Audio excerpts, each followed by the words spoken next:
and welcome to my channel. It is Coach Keisha Austin, and I'm pretty excited about this video because I am keeping my word. I told you all that the content that I release or reveal privately, that I will be bringing that information to you all on YouTube, utilizing this platform to not only bless the individual that I'm talking to, but to bless you all as well. So I received a private message from a young lady who is younger than any of my current or former clients. And she is in a position in her life where she is going through teen pregnancy. And I was there. If you do not know my backstory, I was a teen mom twice. I had my oldest son when I was 16 and my youngest son when I was 18. So I know a thing or two about teen pregnancy. And her questions, the conversation went on and on via the private message, because it's just not a one and done type conversation. But what I did want to do is provide sort of the nuts and bolts of the conversation and let you all know how being a teen mom has affected my life. Stay tuned. It's being accountable, the accountability portion, and willing to stand up and be held accountable for your rights or your wrongs has been something that I kind of immediately stepped into, right? Even me moving out of my mom's house, I was comfortable living with my mom. I had a good paying job. I had just landed a great job outside of the internship that I did, which was a paid internship. But then I was offered a position.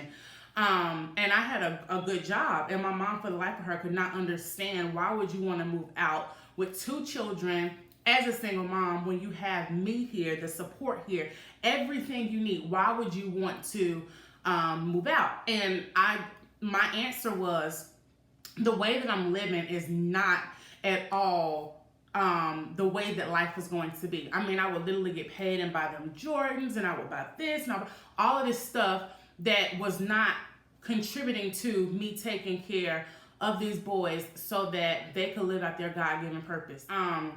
And that may sound crazy because they were so young, but I believe that's where it starts. And also just bossing up, like waking up every morning and looking at my children in their eyes and realizing that I'm going to have to be the one to boss up and take care of them.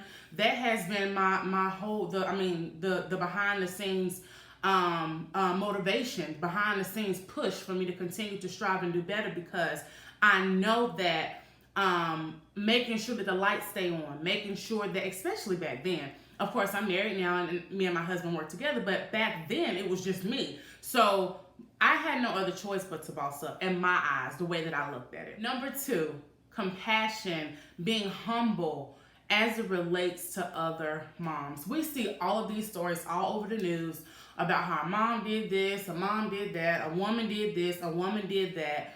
And being a mom has helped me to be a lot more compassionate as it relates to saying things about other moms. I remember the story where the lady, I think she left her kids in a car or something while she went into a job interview. And all I could think to myself was, well, the initial thought, that's not all I thought, but the initial thought was, dang, I wish I knew her. Or I wish that I knew that she was in that situation so that I could have reached my arm out to help her to find a sitter until she got done with her interview. It wasn't, oh, that's a bad person, oh, she this, or she don't deserve to have children. I don't see it from those eyes. I honestly believe that it takes a village to raise children. It takes a village to do a lot of things in life. And being alone doing that is not at all an easy task. But being humble and being open to helping other women who are also not having the easiest time being a parent, being a mom, whether they are a single mom or they have help, but just being compassionate as it relates to the choices that other moms decide to make for the well-being of their children. Number 3, surviving and being adaptable. When I tell you, okay, let's back up. My mom is so incredible in the sense of teaching me how to survive. She didn't say, here, this is what you do. She did it. And I watched and I seen, the things that she would do, how we would eat when money was tight. The things that we would do for fun when money was tight. I got those things based off of having an incredible mom. So me too having to step into that situation, me stepping into that situation, and dealing with tight times when money isn't flowing, it has taught me how to survive and be adaptable. And not just from a money perspective, but when things are going on. You can have a bank account full of money, but things could be going on in your life that you can't control. And it makes you feel like nothing at times. It pulls you to a very low point, and how to survive and how to keep going, or being okay with taking a break. I have truly learned that firsthand with being a teen mom.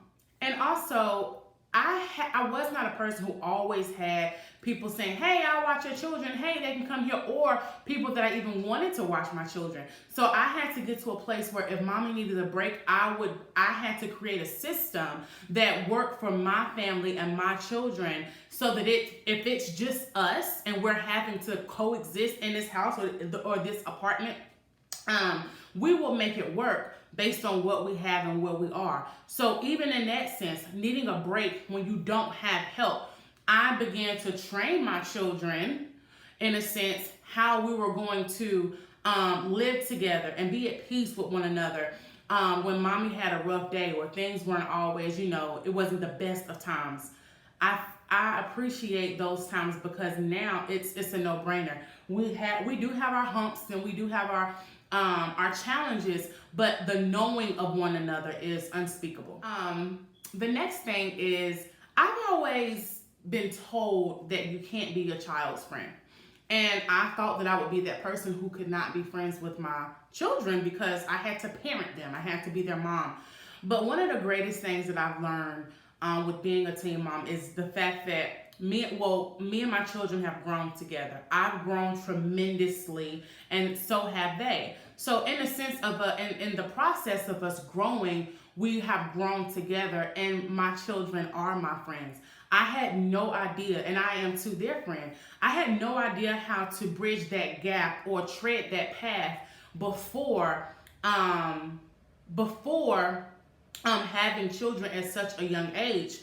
But it has gotten to a place where I'm able to have dual roles because of the level of respect and love and compassion, and also the fact, because we're so close in age, times have changed, but they haven't changed immensely where I cannot relate to the things that my children are experiencing. The technology boom, I experienced the technology boom too, because I was just in my late teens and 20s. So I was still growing and developing during that time also.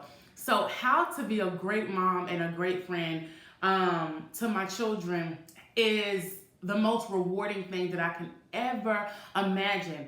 I know that Jesus, which my children also have a wonderful relationship with God, knowing that He is our Father and He is also our friend, gave me the motivation that I needed to not feel guilty about being my children's friend. It's not a bad thing. We do have boundaries, of course, but it's such a beautiful thing to be able to laugh and joke, because they are so funny. And sometimes they do hit below the belt, but it's all fun. And I love my children, not just as my children, but also as people. I was just telling my husband day before yesterday, I said, you know what? I wonder if we're going to be like really, really like amazing hangout buddies and friends when they get our age. I'm currently 28. And my husband is in his early 30s, and I'm like, I know I have a pretty good feeling when the boys are in their 20s and late 20s and 30s that it's going to be a situation where we're hanging out a lot together, going on vacations together with their wives and their children, and just having that really tight bond, because we have been able to bridge the gap between being parents here and friends here, and we have happened to, mold those things together to create a wonderful bond and a wonderful relationship. A lot of doors have opened in my life, a lot of behind the scenes, again, that motivation when I just felt like I didn't have anything to push me to keep going. I had that with having my amazing two children. And I'm so thankful that that was in my story, within God's will for my life, because it has made my life so much more enjoyable. And I love them, and I love the way our story is being unfolded. It didn't start off very pretty, but it did. And I'm just so thankful. So I hope that this video blesses you or anybody else who is going through a similar challenge, or if you're not even a teen mom and it's just your first one and you're thinking like, oh my God, what am I gonna do? There's a lot of beauty in that process, and I'm just so grateful and thankful that God chose you to be an amazing, incredible mom. Take care.